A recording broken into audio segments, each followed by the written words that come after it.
Merci de nous avoir choisis pour vous informer, chers téléspectateurs d'Afro-Info 243. Les tracteurs de l'EAC sont en pleine action d'extraction du sable sur la colline Nyundo. En groupement Buhumba, nous sommes dans les villages de Rwibiranga. Ces champs de la population situés sur cette colline ne devraient pas être détruits et sans rien bénéficier à contrepartie, a-t-il écrit. Et il a par ailleurs indiqué que les soldats kenyans qui sont dans cette partie du Nord Kivu dans les cadres de l'EAC auraient pris langue avec les colonels au sein du mouvement des 23 mars avant de commencer cette opération. Plusieurs sources disent que les contingents kenyans auraient pris langue avec un terroriste du 123 du grade du colonel avant d'entamer avec ces activités qui fâchent, a-t-il déclaré. Il souligne enfin que cela arrive après le vol des arbres dans les champs des populations, destruction méchante des maisons suivies par de vols de matériel de construction, destruction de bonnes fontaines et vol de tuyauterie, vol de produits champêtres qui selon lui sont acheminés au Rwanda. En précisant que ce sont les rebelles du 123 qui sont auteurs de toutes ces démolitions. Destruction du PNVI, problématique des vaches sans frontières et les arbres sont coupés et vendus aux gens qui vivent à Goma. Quel genre de complicité? Pourquoi les services de sécurité n'arrivent-ils pas à mettre l'armée sur ces acheteurs? S'est-il interrogé. La société civile du territoire de Nyiragongo a dans une dépêche parvenue à électionnet.com ce jeudi 3 août 2023 dénoncé une nouvelle pratique de la force de East Africa Community. Selon elle, elle est en train d'extraire le sable sur la colline Nyundo en groupement Buhumba en territoire de Nyiragongo. Mambo Kawaya Jean-Claude, président de cette structure citoyenne, indique que cette force régionale est en train de faire disparaître les champs de la paisible population en extrayant ces sables sur la colline Nyundo, écrit élection.net. La représentante spéciale du secrétaire général des Nations Unies en RDC, Bintou Keïta, a tenu une conférence de presse à Kinshasa pour aborder la situation sécuritaire dans le Nord Kivu, en particulier dans les territoires de Masisi, de Rutshuru et Nyiragongo, où le 123, appuyé par le Rwanda, a provoqué des tensions. Elle a exprimé sa satisfaction quant à la pause de l'offensive du 123 grâce aux efforts conjugués au processus de Nairobi et de Luanda. Toutefois, elle a souligné que le retour durable de la paix et de la stabilité nécessitait une résolution définitive du conflit. Dans cette optique, la présence de la force régionale de l'Afrique de l'Est et le déploiement annoncé de la force de la SADC offraient au gouvernement congolais des forces supplémentaires pour contrer la menace du M23, tandis que les efforts politiques pour une solution perduraient. Bintou Keïta a indiqué que la MONUSCO souhaitait contribuer à la mutualisation des efforts des troupes déployées sur le terrain afin d'améliorer la coordination et la planification conjointe sous la direction des FARDC, tel que demandé lors du sommet quadripartite de l'Union africaine. Et dans le cadre de la reconfiguration de la MONUSCO et du processus de transition accéléré, la mission, dit-elle, prend en compte la présence des forces régionales et bilatérales déployées dans son appui au gouvernement pour faire face aux défis sécuritaires et de protection civile.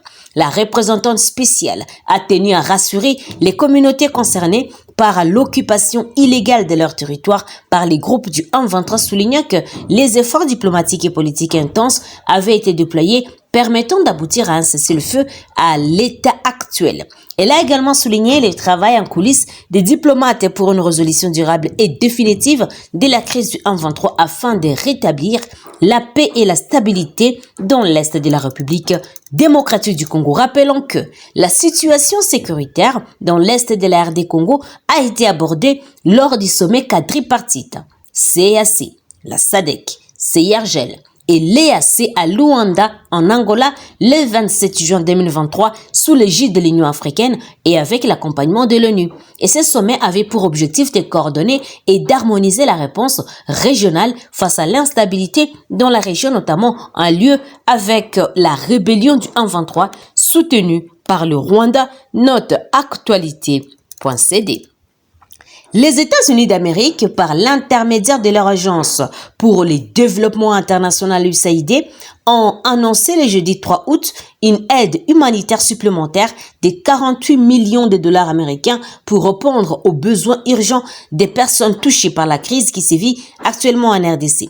C'est la sous-secrétaire d'État par intérim, Victoria Nuland, qui a annoncé lors d'une visite à Kinshasa ces financements qui permettra de venir en aide à près de 2 millions de personnes touchées par la crise dans l'Est de la RDC. Ce financement vient s'ajouter au soutien constant des États-Unis au peuple de la RDC et porte le total de l'aide humanitaire américaine à près de 486 millions de dollars américains pour cette année fiscale en réponse aux besoins urgents de la RDC. Dans cette perspective, le président Félix Tshisekedi a reçu en audience ce jeudi la sous-secrétaire d'État américain Victoria Nuland en visite officielle en RDC. Les échanges ont porté sur la situation sécuritaire dans l'Est de la RDC et les processus électoraux en cours. Nous avons échangé autour de conflits mortels dans l'Est de la RDC qui imposent des souffrances immenses aux communautés qui sont sur place et je vous annonce une assistance humanitaire supplémentaire des États-Unis à hauteur de 48 millions de dollars américains, a indiqué la diplomate américaine, peu avant d'ajouter qu'avons aussi discuté de la nécessité des États-Unis et la RDC de promouvoir les élections transparentes et équitables. Et nous aurons aussi l'opportunité de rencontrer la CENI et les représentants des observateurs neutres de ces élections.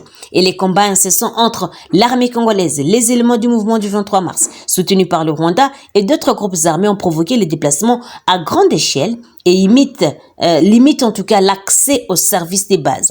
Plus de 26 millions de personnes devraient avoir besoin d'une aide humanitaire en RDC en 2023 et environ 1,3 million de personnes dont beaucoup vivent dans des camps dangereux et surpeuplés sans accès adéquat à la nourriture, à l'eau ou aux soins médicaux ont été déplacés dans de seules provinces de l'Ituri, du Nord et du Sud Kivu depuis le début de l'année.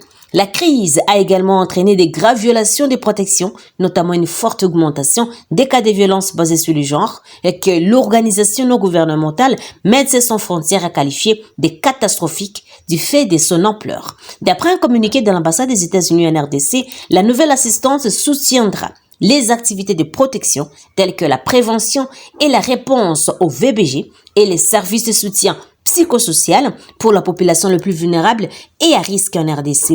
Et ce nouveau soutien de l'USAID ajoute l'ambassade qui prévoit 3 millions de dollars directement destinés aux organisations non gouvernementales congolaises, financera également les efforts des partenaires qui fournissent une aide alimentaire d'urgence, des soins de santé, un soutien nutritionnel, des matériaux pour les abris et l'eau potable, entre autres. Note politico.cd. Terminons par cette nouvelle. Une dizaine de présumés criminels impliqués dans les conflits communautaires ont été présentés le mercredi 2 août à Kisangani, chef-lieu de la province de la Tchopo, au vice-premier ministre de l'Intérieur, Sécurité et Affaires coutumières, Peter Kazadi, en ce jour dans cette partie du pays. Dans ce mot, ce membre du gouvernement Sama a rappelé à ces présumés malfrats que personne n'est au-dessus de l'État et il a instruit le gouvernement d'organiser un procès public pour que ces derniers subissent la rigueur de la loi.